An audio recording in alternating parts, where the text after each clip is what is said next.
Hi, I'm Leanne Ely. I'm a nutritionist, a New York Times best-selling author, and some people even say I'm a life coach. I started the Daily Dish Show to share my story, my truth, and my journey to vibrancy, and to inspire others to do the same.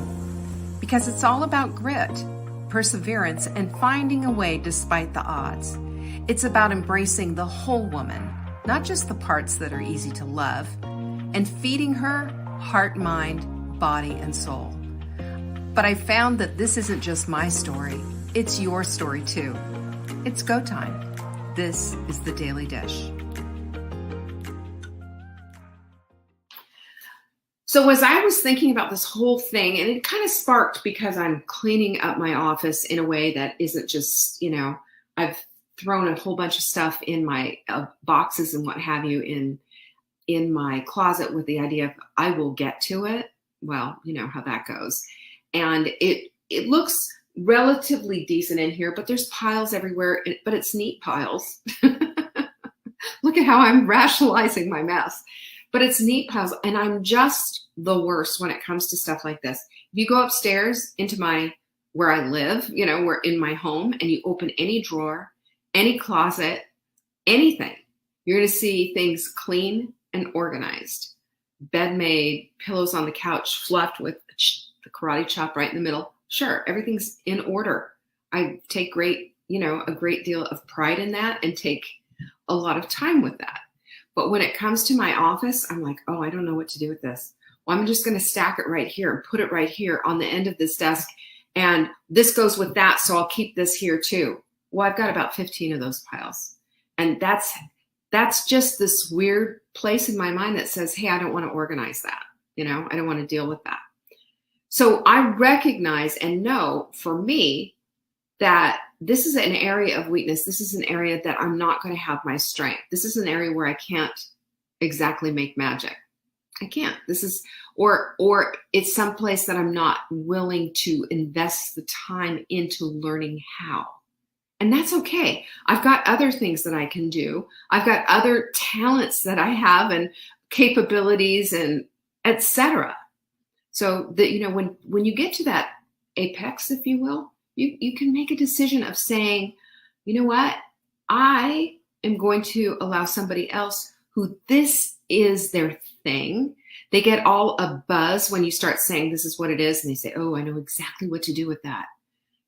And I've hired this woman named Marcy, and she lives right here in Brevard, and she's just, she's a great woman. I really like her. And so Marcy's going to fix it all for me and teach me. That's what she thinks, but she is going to teach me. But when we're looking inside of ourselves and we're making a decision that we're going to make magic in our lives, that we're going to stop with the fear, because that one book that I read, and that's what started this all off, is a book that I read back in 2015 called Big Magic. And it's Big Magic, Creative Living Beyond the Fear, which I never even picked up on what the secondary part of the title was until I saw this sitting in that closet that's going to be handled next week, right? So I thought about this for a minute, and I thought, you know what? That's exactly what it is when we have the expectation of magic in our lives, when we have the expectation that we can creatively work our way through the fear, instead of being paralyzed by it, we can compartmentalize it and say, okay, this is the fear. This is the container with which I'm going to put my fear so that I can start working on this other stuff. Otherwise, fear is just it's like cancer, and it has tentacles, and it just spreads and metastasizes. We have to contain it. We have to contain the fear so that we can move around it and start creating some other things. Because I believe with all of my heart that fear really never goes away. We always have some fear. It's just it's a coping mechanism on how we deal with it. And for most of us, for most of our lives, has been denial of that fear, or avoidance of that fear, or fear of the fear to actually confront it. So if we want to make magic in our lives, then we have to look beyond all of that. And we have to start seeing that we do have the ability to have a creative life that is beyond all this fear. Does that make sense? To me, this all clicked in. It all clicked in. And it's so funny because I read this book 6 years ago, but it had a profound impact on me because I saw the magic of serendipity. I saw the magic of magic. I saw the magic of the reticular activating system bringing in all that goodness that you want in your life, and how just a shift in thinking can dramatically alter your course and your fate even. It's that profound. So as I'm telling you all of this, which I think is really important stuff, I made a list of 7 things, and I started thinking about courage and creativity and magic and how these things all weave together. And I came up with 7 things that I think are going to be exciting for you. So you want to get a list out. Anybody who takes notes, definitely these will be on our notes, show notes. So if you're not already on our newsletter email list, you need to be. Go to savingdinner.com and you'll get a little pop-up. Annoying, I agree, but you just fill that out and you'll immediately get put onto our list. So you'll get today's show notes in tomorrow's email. Okay, that's what we do. And we do this because sometimes it helps to repeat things. I don't know about you, but I want to hear it. I want to see it. And I also want to read it because that's what makes an impression and that's what instigates the change that I'm looking for. So here you go. So the first thing that we need to know about making magic is that we need to acknowledge our creativity. Now I've got some big, tough things to say about this.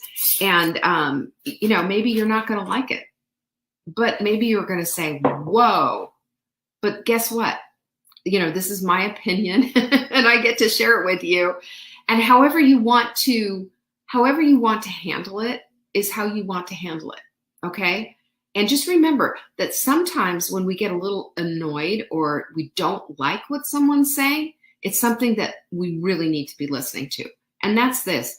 We have to acknowledge our creativity. I have heard over and over and over and over again, I've heard people say, I'm just not creative. And I'm going to tell you what I think that is. I think that is a slap in the face to God himself. Because who created you in the first place? Who created you in the first place? And we're going to talk about what creativity is and what it isn't in a little minute. But I just want you to grasp when you say something that you don't have, it's because you haven't looked. I'm just putting it out there. And I'm not talking about artsy craftsy stuff at all. I'm not. I'm talking about creatively living your life.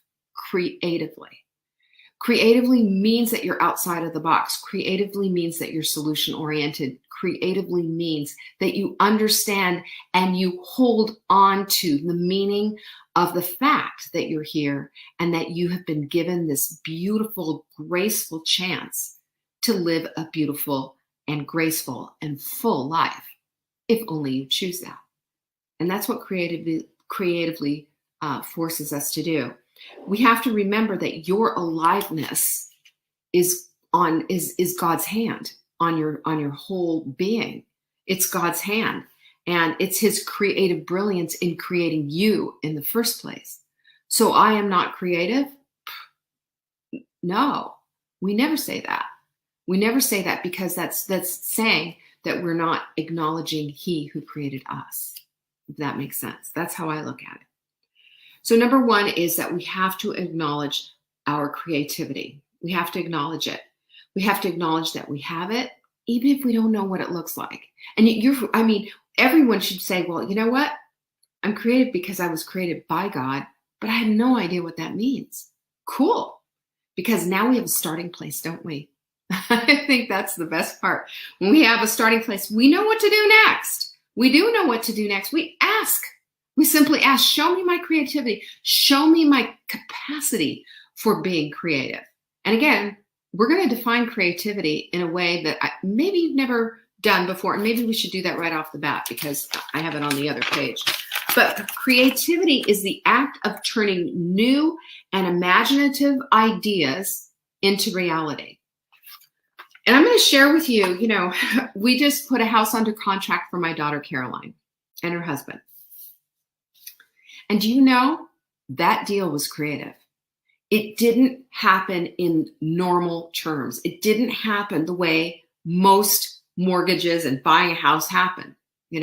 Mark represented us. He's a licensed realtor. He represented us. So that was great. We were able to get, money off and discounted and all of that.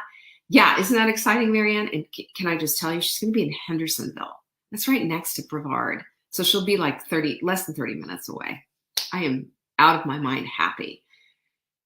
And it happened because it was wanted and desired. And instead of saying why we couldn't have something happen, we started to say, what can we creatively do in order to make this happen? You get me with all of this? Because creativity is always the answer to things that you can't figure out. Creativity is always the answer. Instead of retreating and going away and saying, I can't do it, creativity is the answer. It always is. Always. 100% of the time. It's a creative new way of thinking about something. And that, my friends, is absolute 100% magic. It is. Number 2 is, this will blow you away too, is finish what you started. Finish what you started. And this one was the one that hit hard for me because I was flipping through the book and looking at all the different things. Finish what you started, because there's a story in there that Elizabeth Gilbert tells in Big Magic about starting the story and then not finishing it up and putting it away because she had to go to Europe. And I've told this story before. And then she meets somebody who starts telling a story that is very much like the story that she was telling in detail. And there's no way anybody saw it. No way she could have seen the manuscript. No way, no way, no way. But what the point was there is that if you don't do it, then God will assign it to someone else. That's what it is. And you lose the magic by not finishing what you started.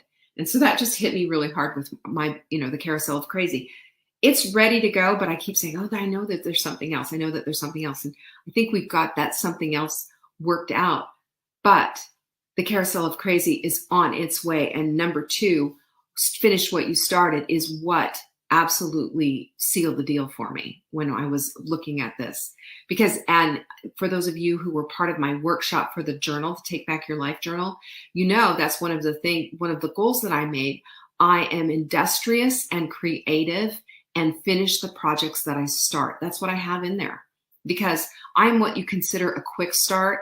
I have this weird entrepreneurial, gutsy mentality that very, very few people have, that when I did one of these personality tests, and I love starting things. I love the ideas. I love the magic of all of it, but following through and finishing things up is a weak part for me. It's like organizing my office. That's fine. It's so funny when I used to really have a hard time admitting that. And now it's just like and not that it's a badge of honor, but that's just a part of who I am. And, I work with people who understand that about me, thankfully, and they don't hold it against me. They pick it up.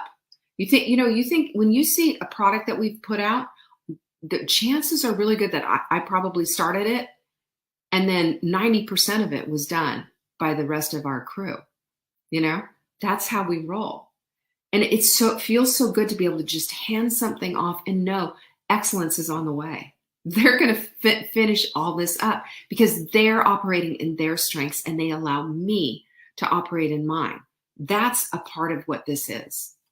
Isn't that just so cool? Number 3 is, I love this quote from Elizabeth Gilbert. Get this: perfectionism is fear dressed up in fancy shoes and a mink coat. I love that, because perfectionism struts her stuff around and trying to be all fancy about it and trying to be all, well, it's just not right yet. And I just, like snooty, snot, right? You get it? And really, it's fear of following through, fear of finishing this up, fear of what's this going to mean when it's all done, fear of going all the way through to the end and getting it finished. Procrastination is constipation. I'll tell you that. I always say that. It is the ultimate form of life constipation. Things don't get done. Things don't happen in your life. Things are stuck, literally. And when we have that in our life, no wonder there's so much frustration. No wonder there's so much angst. It doesn't need to be that way. Just simply letting go of that and just say, you know what? It's better to just get it done. It's better to finish what I've started. It's better that done is better than not done. It's true for most things. You don't want your surgeon to say that, you know what I'm saying. But when we're talking about something, it's, one of the most freedom-loving things that I get when I was working my way through the whole Fly Lady system 21 years ago or whatever, when I first started on this, before the website, before everything. And you know our story, how I was a freelance writer and I interviewed her, right? That's how we became friends. And because I found the system to just be so miraculous. But the thing is she just broke it down and she made it easy. She said, just vacuum the middles. And I was like, holy cow, no, you gotta go in here. You gotta lift things. That's how I was taught by my perfectionist mother, right? And my mother she just wanted things done right. We all have mothers like that, didn't we? Most of us have mothers like that. It just needed to be done. And just vacuuming the middles, you know what that was? That was the letting go of that perfectionism and just getting it done. And that launched everything for me. Then I threw some routines in and I was done there. I got it. Click, click, click. And that's what it's all about. And that's when we tap in to automatic pilot for all of this stuff so that we can get on with our lives, so that we can step into the greatness of who we are, get rid of the perfectionism, drop ourselves into our own creativity and start creating magic in our lives. Tell me that doesn't lead to vibrancy. You will never, ever, ever convince me, You will never convince me. Danielle said she's married to a finisher. That's so good. That's so good. Vanessa says she needs to hear this. She's going through this. Vanessa, girlfriend, I get it. We're all in this together. Have you noticed this? It's a common thread. We've all been hit with this. We've all have some kind of perfectionism and some kind of fear. And remember, perfectionism and fear just pretty much are the same thing. It's just dressed up in fancy shoes and a mink coat. But I like to see, here's my glass of hot melt mix. I say contain the fear. Put it in this container and allow it to be. We can deal with it one little sip at a time, if you will. We can deal with just a little tiny bit at a time. It doesn't need to be the overwhelming thing that we allow it to be. Because if you think about it, where does fear really dwell? In our brains. And in our brains, that's when we go through it and go through it and go through it and make ourselves crazy. It's nutsy. It is so crazy. It doesn't need to be. All we need to do is make a decision that the fear that we have is common. We all have some kind of fear. Some people more than others, sure. But the whole point of it is it can be contained and we can work around it and then we can work on it, the fear, a little bit at a time. Doesn't that just give you so much freedom? I think it's just like the best. Lisa said she needs fiber mender for life. Oh my goodness, I love it. Yes, Marianne, exactly. We need mental fiber mender, don't we? It's so true. It's so true. Number 4 is instead of saying, okay, well, here's my containment of fear. I'm just going to sip on this all day long. How about we say, okay, here's my container of fear. I'm going to put it over here. And instead, I'm going to start sipping from this cup, which has instead my tea of curiosity. Listen to me for a minute on this. Curiosity can be your guiding force because curiosity always asks questions. What does curiosity lead us to?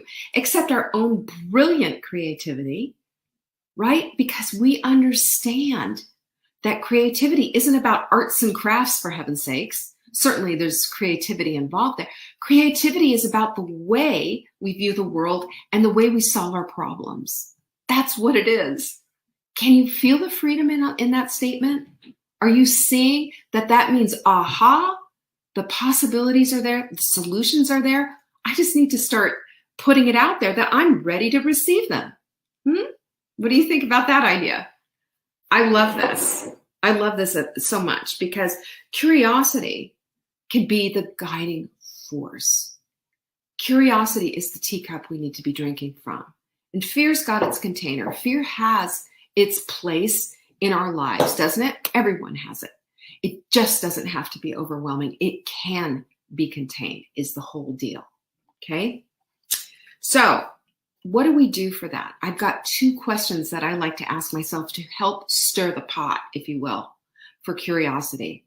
And that is like, well, what if I did this instead? What if we did? Ask Jenny. This is what Jenny and I talk like this when we meet. We're like, well, what if we did this? Well, what if we did that? Can you imagine? Wouldn't it be great if that is the solution language to getting you to the place that you want? What we do though is say, well, that'll never work. And it's you hear the Get Smart music, da da da da, and all the doors slamming and shutting, and then you're in the cone of silence and listening to yourself think, you know. And for those of you who don't get the Get Smart reference, the rest of us do and are cracking up. We cut ourselves off from everything if we are not opening the door to curiosity, because curiosity will tag on to our creativity. Curiosity will help us to keep asking the right questions. And we use a question matrix. You know about that, right? We keep asking ourselves, well, why this? Why that? Why shouldn't I? Why wouldn't I? What if I did this? What if I did that? What is it that gets me to my real deep why? Because then that's a driving force in and of itself because of the strong emotional connection that we have to our why. All of this works together for good.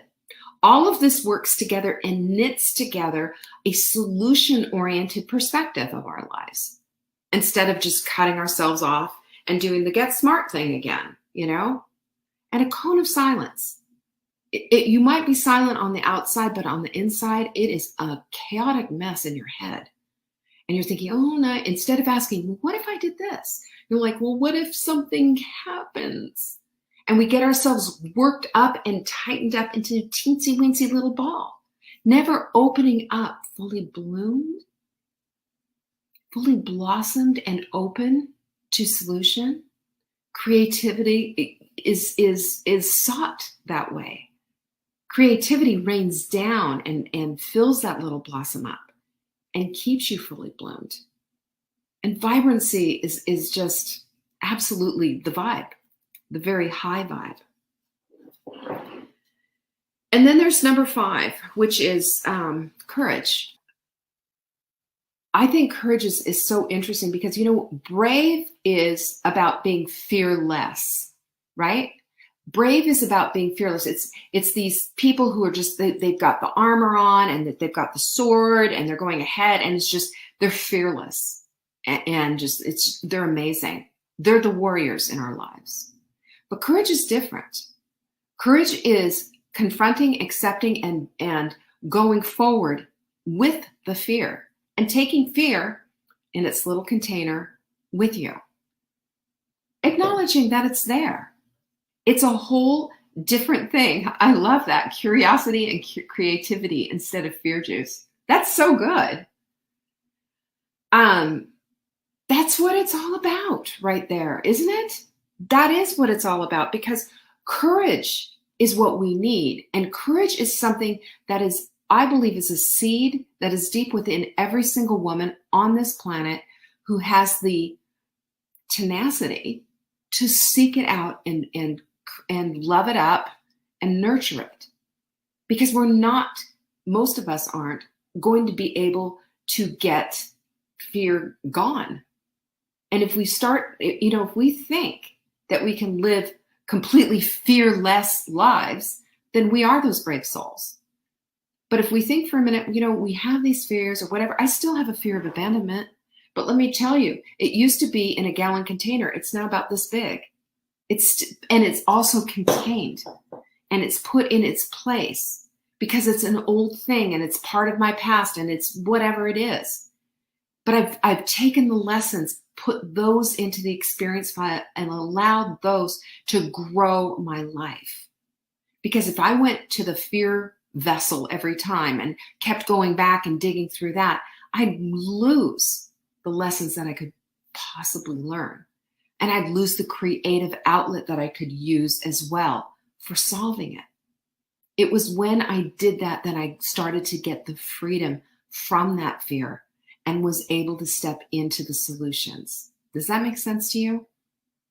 So I love this part. There also, have you ever heard of this, that grace under pressure is what courage is? It's grace under pressure.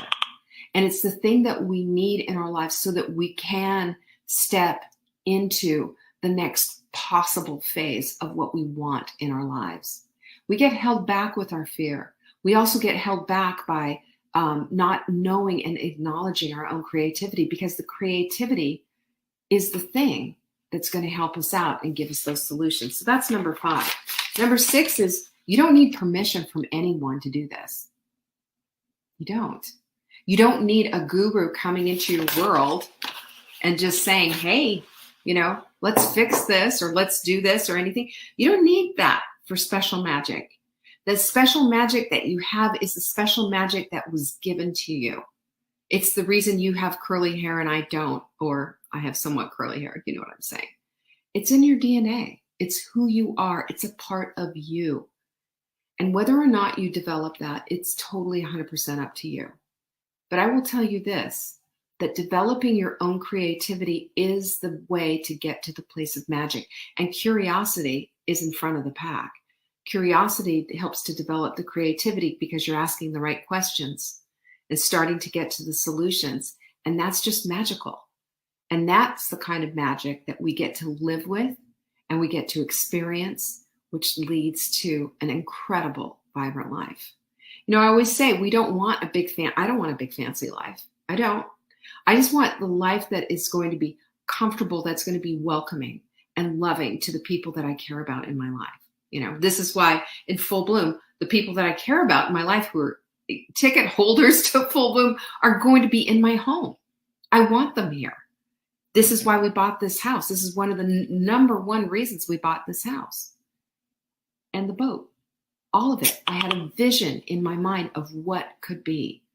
That's creativity right there. That's my vision board. Those are my goals. And it's all woven together. And it started with curiosity.